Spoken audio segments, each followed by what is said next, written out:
नाशिकवरून कुंभमेळ्यातील साधुग्रामसाठीच्या भूसंपादनाला हायकोर्टानं स्थगिती दिलेली आहे। 1000 एकर अतिरिक्त जागेचं भूसंपादन केलं जात होतं। शेतकऱ्यांची बाजू ऐकून घेण्याचं न्यायालयानं प्रशासनाला आता निर्देश दिलेत। एकतर्फी जमीन अधिग्रहण करण्याला हायकोर्टानं मनाई केलेली आहे।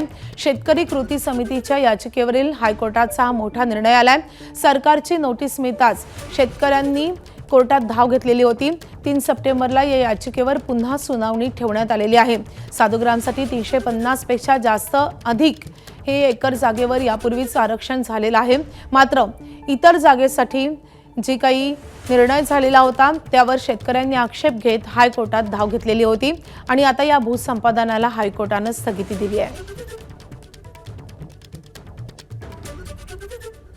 तर 350 एकर व्यतिरिक्त सुमारे 1000 एकर जागेसाठी